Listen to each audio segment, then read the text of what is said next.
The training hall smelled of polished alloy and sweat, faintly metallic, unmistakably nervous.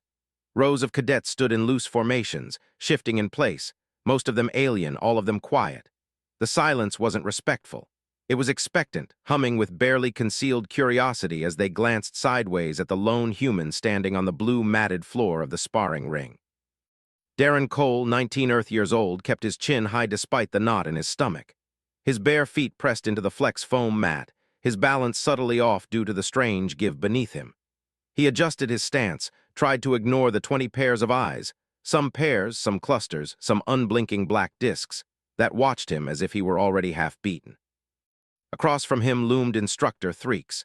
Nearly 3 meters tall, his body was covered in segmented dermis that shimmered amber-green under the lights.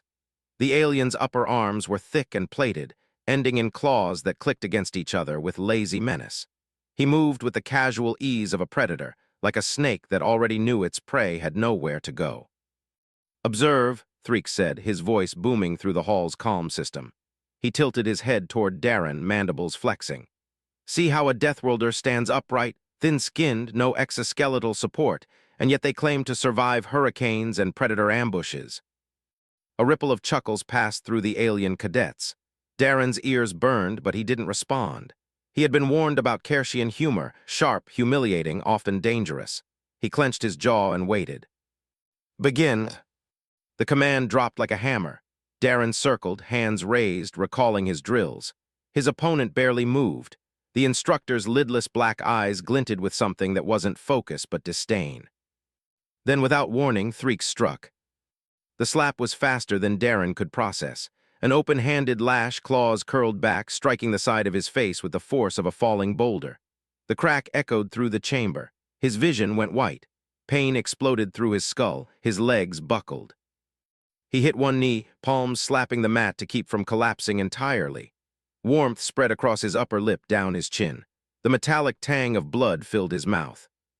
His nose was broken. He knew it instantly. The cadets laughed again, though this time it sounded unsure, uneasy. Threeks folded his arms. "A joke, cadet. Do not take offense. It is tradition in carrion drills to test resilience with a sudden strike." Darren couldn't answer. His jaw was locked shut, not from fear, but from raw determination not to collapse in front of them. His breaths came shallow, ragged. He was supposed to stay down, supposed to accept the humiliation. That was the point of the demonstration, the alien mocking the fragile human. But pain didn't shut him down. Pain lit a fire in his chest. 30 seconds dragged past. His vision sharpened again, tunneling in on the instructor's right arm, the same arm that had struck him. Careless now, dangling loose, unguarded. Something in him shifted, a reflex older than reason. His hand went to the knife strapped at his thigh. 8 inches of carbon steel, meant for drills, for sparring, not for real combat, but his muscles didn't care. Darren moved, one step silent low, his hand flashed.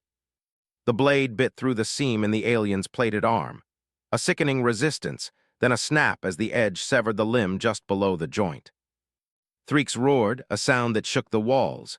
His severed hand hit the mat with a wet slap. Viscous green-black arterial fluid sprayed across the floor. Chaos erupted. Cadets screamed, scattered. Alarms blared overhead as trauma sensors triggered emergency response. Medics surged into the hall, human and alien alike. Darren staggered backward, blood running down his face, the knife clattering from his grip. His body shook, not from triumph but from shock. He hadn't thought. He had just moved. The last thing he saw before collapsing sideways was the alien's stump, clamped under his remaining claw, fluid still poolsing between his fingers. The hall fell into a silence sharper than any laughter. The medical bay reeked of antiseptic foam and oxidizing alien blood. Darren lay half-reclined in a diagnostics cradle, breathing carefully through his mouth as a scanner hummed across his face. His skin was clammy, IV lines feeding clear fluid into his arm. Painkillers dulled the edges, but every pulse thudded through his skull like a hammer. His nose was swollen grotesquely, gauze plugs stuffed into both nostrils. Every inhale was a wheeze. He tried to shift, but the restraints kept him still. "You should be unconscious," said Dr. Havorson, a compact woman in her 40s with shoulders like a prizefighter. She wasn't looking at the readout, she was looking at Darren with disbelief. "You've lost half a liter of blood. Your vitals are spiking all over the place. And yet, 30 seconds after getting your face smashed, you sever an instructor's arm with surgical precision. Darren tried to nod, winced, and gave up. "Don't answer," Halvorsen muttered, scanning his nasal bridge. "We'll set the fracture once we're sure you're stable. Could have been worse. At least you didn't shatter your orbital ridge." She glanced at her assistant. "Get the mold ready, nasal splints for 10 days minimum." Across the room, beyond a biocontainment shield, Threeks lay on another cradle. His severed limb was wrapped in sterile sheath foam, pressure cuffs blinking red and orange as medics worked frantically. Neural mesh clamped around spasming nerves. His dermis had gone from shimmering green to a sickly bronze. He hadn't spoken a word since arrival. The silence between the two bays felt heavier than the alarms had been. Hours blurred. Darren drifted in and out. He remembered flashes, a medic whispering reassurances, the sting of antiseptic on his torn nostrils, the metallic aftertaste of blood that wouldn't wash away. When he woke fully, Lieutenant Barron sat beside him. The human liaison officer's face was unreadable, elbows on knees, hands clasped. "It was a joke," Barron said flatly. Darren blinked through the haze. "I saw the footage," Barron continued. "That strike wasn't training. It was deliberate, full force, a spectacle." He leaned back, exhaling slowly.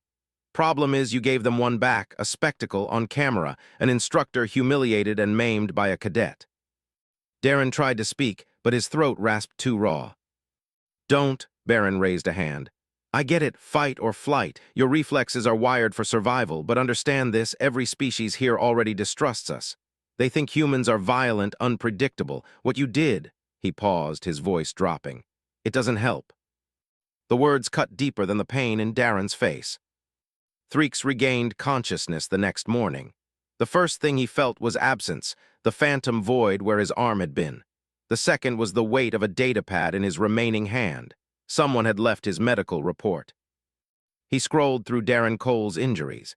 Displaced nasal bridge fracture, severe epistaxis, orbital bruising, mild hypovolemia, signs of acute stress response. He read it twice, then a third time. For once, he did not laugh. 10 days later, Darren's splints came off. His face still looked battered, purple and yellow bruises ringing his eyes, but he could breathe again. He walked the halls under limited duty, a red restriction band glowing on his wrist.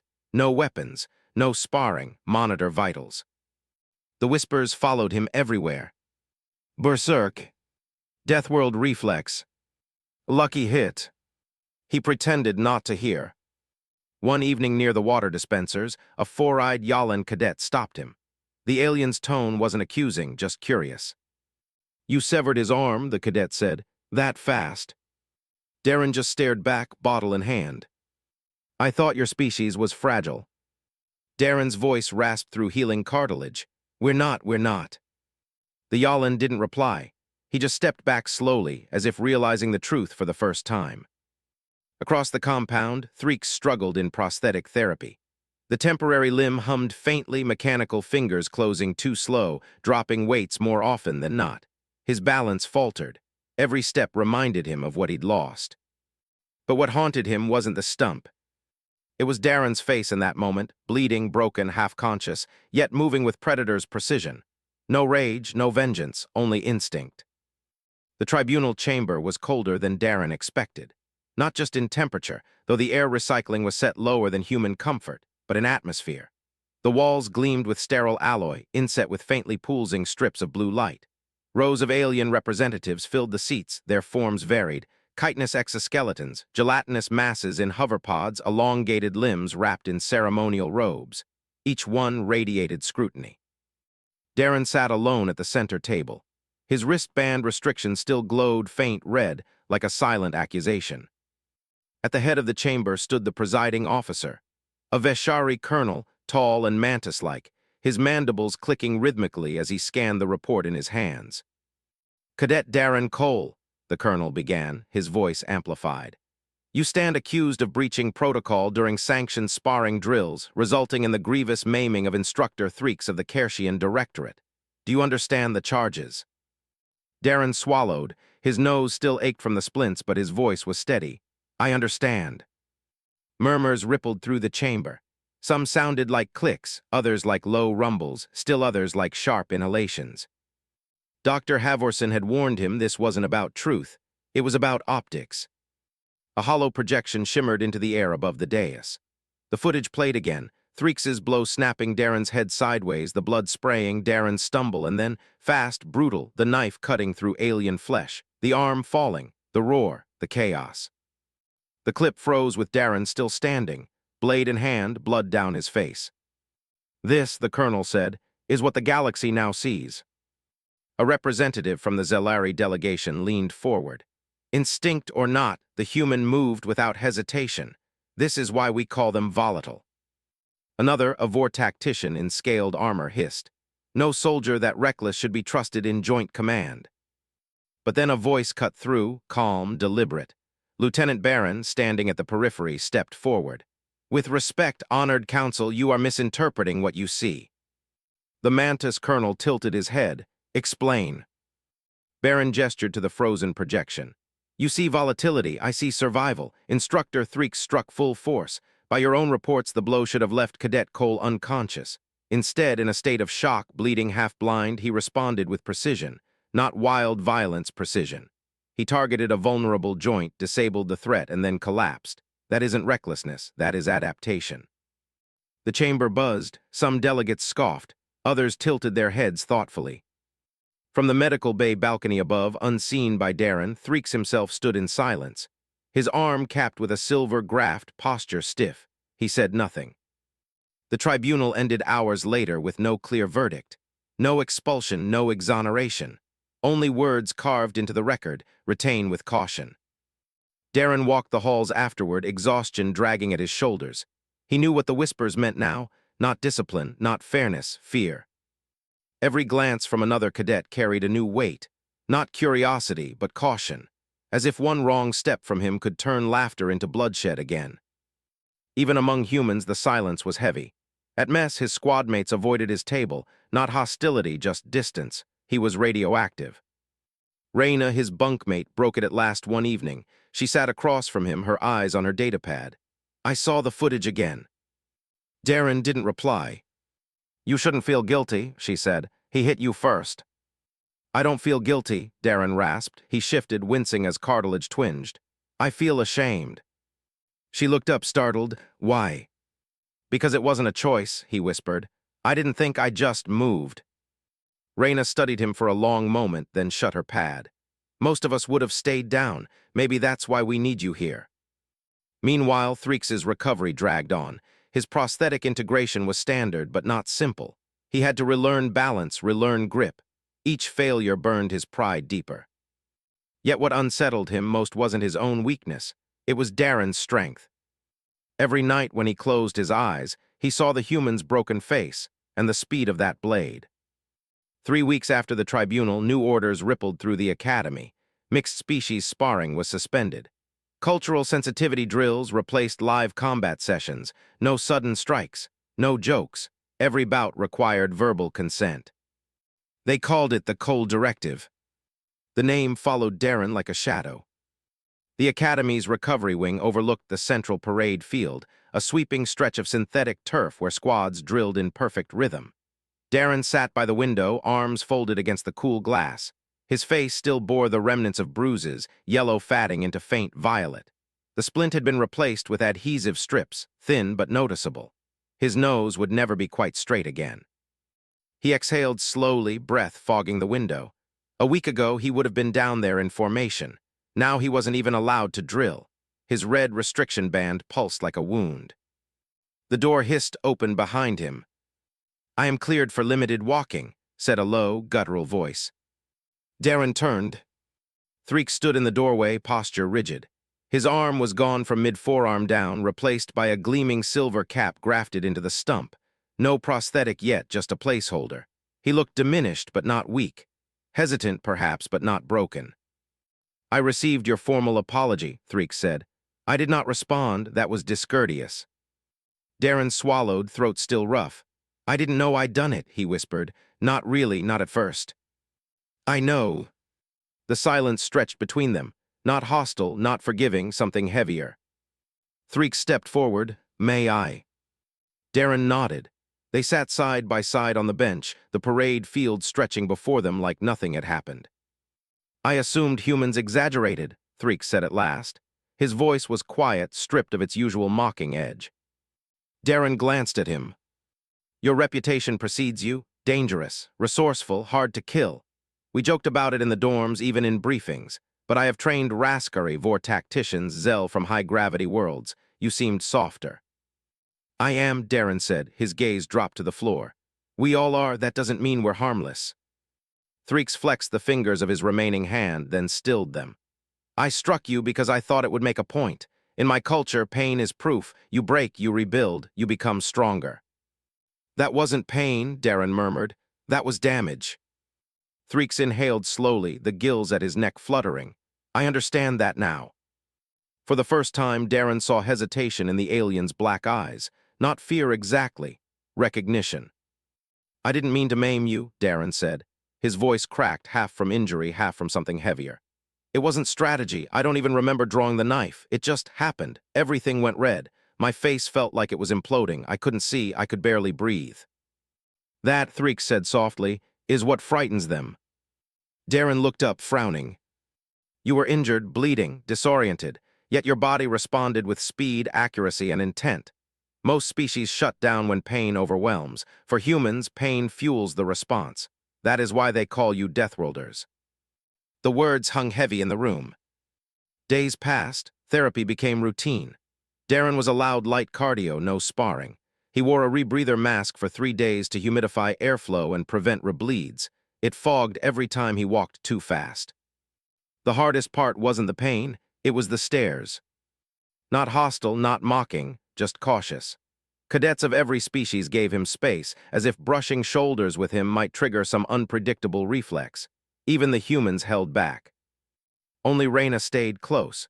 She leaned on the edge of his bunk one evening, watching him adjust the mask straps. "I saw the footage again," she said. Darren didn't answer. "You don't need to be ashamed." He tugged the strap tighter. "There's a difference between not starting a fight and not wanting to hurt anyone. I didn't want to." Reyna hesitated. "Then why did you?" "I don't know," Darren whispered. "That's the part that scares me." In the prosthetics lab, Threeks worked under dim lights, his new mechanical limb clamping and unclamping around weighted rods. The grip faltered, tools slipped, his balance staggered. Every failure twisted his pride deeper. But what unsettled him wasn't the loss of his arm. It was the memory of Darren's broken face, moving faster than instinct should allow. The memory of precision born in agony. The galaxy has a way of turning whispers into doctrine. Footage of the incident, Darren's broken nose, the blood, the blade flashing, Threeks' severed arm, spread far beyond the academy. At first, only the training staff reviewed it, grim-faced behind closed doors. But soon it leaked, intentionally or not, into instructor circles across the sector. Every replay, every freeze frame, every slow-motion analysis carried the same question. What kind of creature reacts like that? On the diplomatic floors of the Interstellar Security Council, the clip played silently above a crescent table of alien ambassadors. The Velnari diplomat, a slender being with translucent skin, tilted her head and tapped the footage. "No warning," she said. "No signaling posture, just transition, pain into action, that is the danger." A scaled vor tactician slammed his tail against the floor. "This is why Deathworlders cannot be integrated into command hierarchies. Instinct without control breeds catastrophe." But another voice, this one from a low-gravity aquatic envoy, rose softly.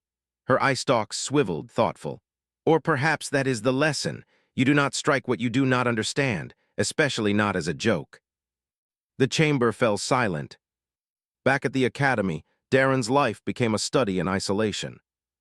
He ran laps alone, his rebreather mask fogging with every exhale.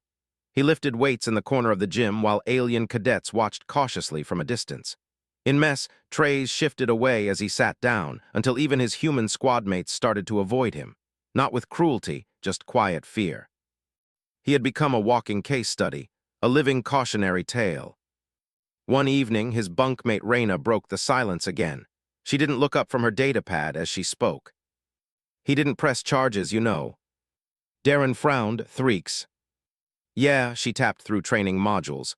Could've, the directorate wanted it, but he didn't. Darren sat back, staring at the ceiling.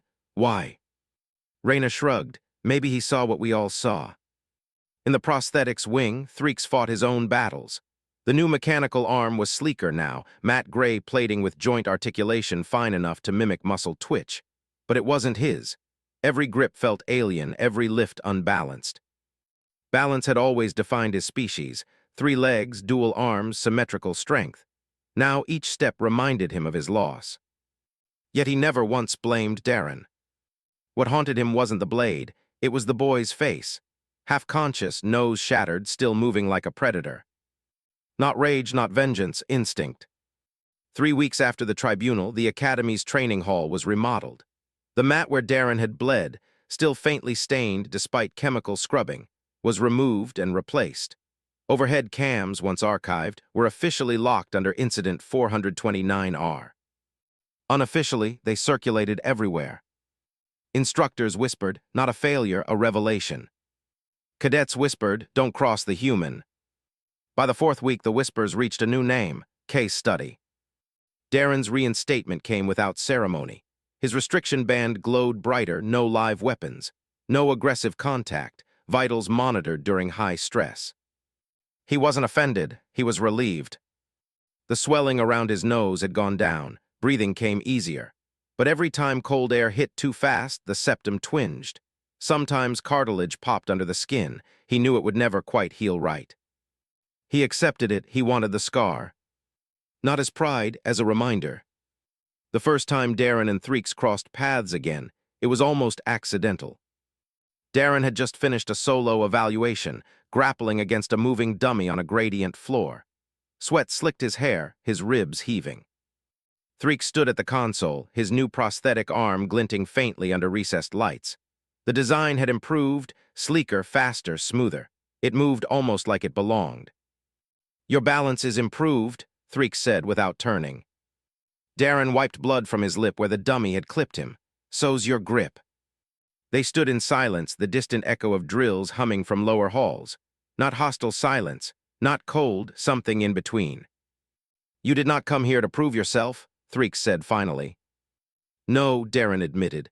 I came because I thought I had something to offer. Now I'm not sure anymore. Threeks flexed his new fingers, the motion deliberate, quiet. You reacted, not with hatred, not with ambition, with survival. I was foolish enough to provoke that in a species known for adapting through crisis. Darren met his gaze. I didn't want to hurt anyone. I believe you, Threeks said softly, his eyes narrowed, unreadable. And I am still not proud of it, but that is why it matters that you are here. By the 2nd month, Incident 429R had become more than an Academy scandal. It had become a weapon. Political factions seized the footage, weaving it into their agendas. Anti-human delegates held it up as proof. Deathworlders cannot be trusted. They are unstable, violent, instinct-driven predators. Pro-human advocates flipped the narrative. A cadet barely trained resisted an armed instructor 3 times his size. Humans are resilient, indispensable, natural survivors. The galaxy fractured along the footage's grainy lines. In the Academy halls, Darren could feel the shift. Not just whispers now, stares divided between awe and suspicion. Some cadets watched him with thinly veiled fear.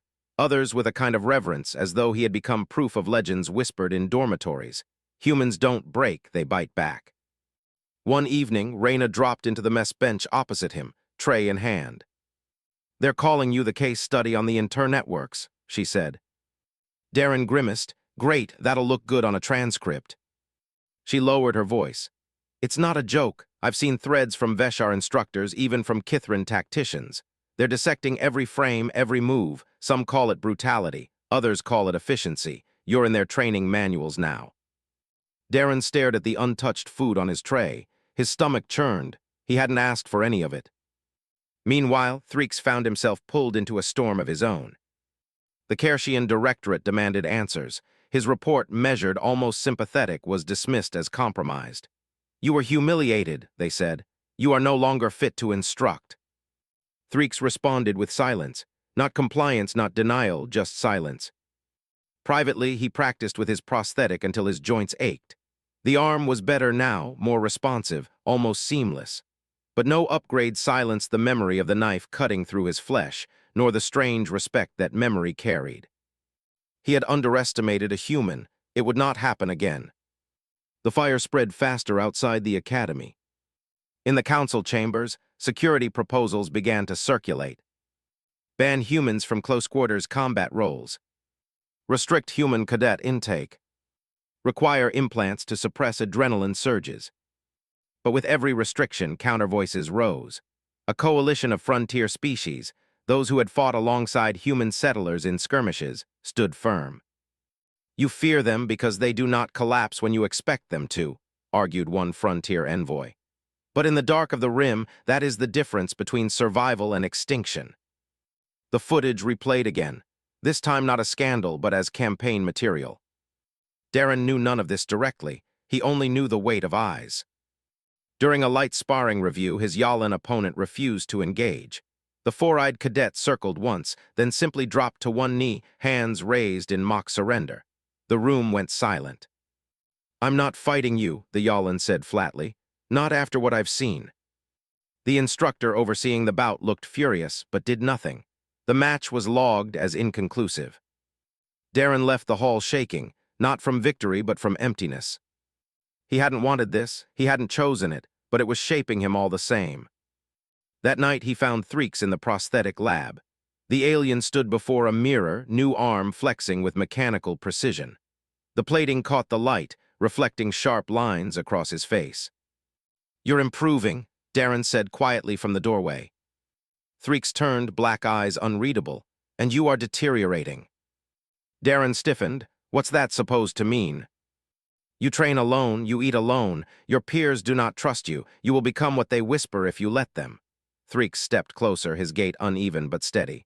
"Do you know why I did not press charges?" Darren shook his head. "Because you did not choose the strike. That truth is worse for them than malice. Malice can be punished. Instinct cannot. You showed them a truth about your kind, and they will never forget it."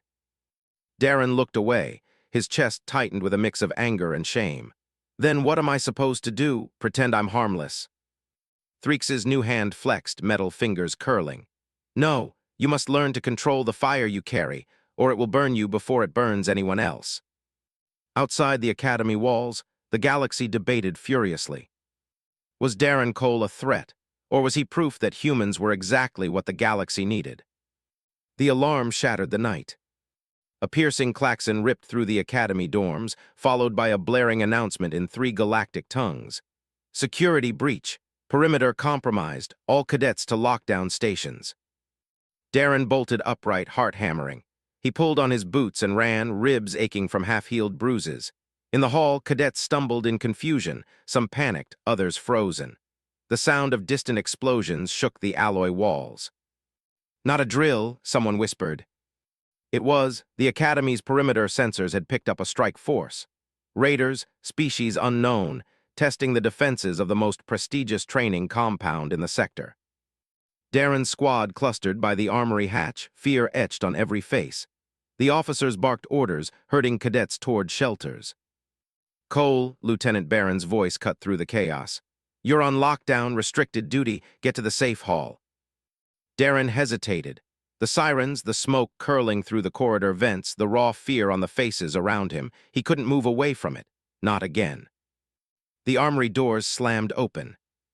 Threek strode out, armored chest plate strapped over his torso, his new prosthetic arm gleaming under red alert lights. He carried a glaive in his remaining natural hand, his posture straight, his voice commanding. "Cadets, form on me." The room stilled. His tone was different now, no mockery, no laziness, authority forged by loss. Darren met his eyes. The Kershian gave the slightest nod, "With me." No one else moved. The cadets looked from the alien instructor to the human case study and back, caught between fear and uncertainty. The walls shuddered. Plasma fire tore through a distant wing. Screams echoed down the corridors. Darren stepped forward. "With him," he said, voice clear despite the fear tightening his chest. Reyna followed first, then another, and another. Slowly, hesitantly, a formation took shape behind Threeks. The battle was chaos. Raiders poured through breaches in the outer walls, lean, insectal mercenaries armed with jagged rifles and shock pikes. Their chittering battle cries echoed through the halls as smoke filled the academy. Cadets scattered, some fought, some hid. The instructors spread thin, repelling breaches where they could. Threeks' squad hit the first wave head-on. His glaive carved arcs through the smoke, prosthetic arm gripping a shield ripped from the wall. He moved with brutal precision, every strike a statement. I am not broken. Beside him, Darren fought barehanded. No blade this time. Just fists, elbows, knees. His nose still tender, his ribs sore, but adrenaline lit him up like fire. An insectal raider lunged, pike raised. Darren slipped inside the arc, grabbed the alien's joint, and wrenched until something cracked. He moved to the next before the body hit the floor. Threeks caught glimpses of him between strikes. Bloodied, battered, unrelenting. Pain that should have dropped him only sharpened his edge. It was terrifying, it was undeniable. At one point, Darren was cornered. 3 raiders circled him, clicking their mandibles in cruel anticipation. He swayed, chest heaving, no weapon in hand. Then one lunged. Darren's hand shot out, snatching the attacker's jagged rifle. He twisted, slammed the butt into another's mandible, then rammed it forward into the third's chest. 3 movements, precise, final. When the last raider fell, Darren stood over them, trembling, blood streaking his face. He looked up and saw half the squad staring at him. Not in fear, in awe. The battle stretched into hours, but the academy held. The raiders broke against walls of desperation and discipline. When dawn finally bled across the horizon, smoke rising from scorched walls, the cadets staggered out into the parade field, exhausted, alive. Darren collapsed to his knees, gasping, bloodied but still conscious. Threeks stood over him, prosthetic hand resting on his shoulder. His voice carried across the field. This cadet, he said, pointing to Darren, stood when others fled. He fought when others froze. You call him dangerous. His black eyes swept the survivors. Yes, he is, but danger is not always our enemy. Sometimes it is what keeps us alive. The silence was profound. Days later, the Interstellar Security Council convened again. The footage was different this time. Not of the broken nose, not of the severed arm, but of Darren in the breach, bloodied, moving like fire through raiders 3 times his size. The debate shifted. Some still called him a monster, others now called him a weapon. But a few, quiet, thoughtful, called him something else, necessary. Back in the academy, Darren sat on the edge of his bunk, his crooked nose casting a faint shadow in the light. Raina sat across from him, bruised but smiling faintly. You're a legend now, she said. I don't want to be, Darren replied softly. Threeks entered then, his prosthetic arm gleaming, his expression unreadable. He studied Darren for a long moment before speaking. You did not fight to prove yourself, the alien said. You fought because survival demanded it. That is why you are here. That is why they fear you. Darren looked down, and if they keep fearing us, then teach them, Threeks said, lowering himself onto the bench beside him. Teach them what it means to bleed and still stand. Teach them that danger and compassion are not opposites. They are human. The silence that followed was no longer heavy. It was possibility. Weeks later, the Academy filed its final report on Incident 429R, the last line, added in Threeks' own hand, became legend among instructors across the stars. To train a Deathworlder is not to test their limits. It is to understand why they exist.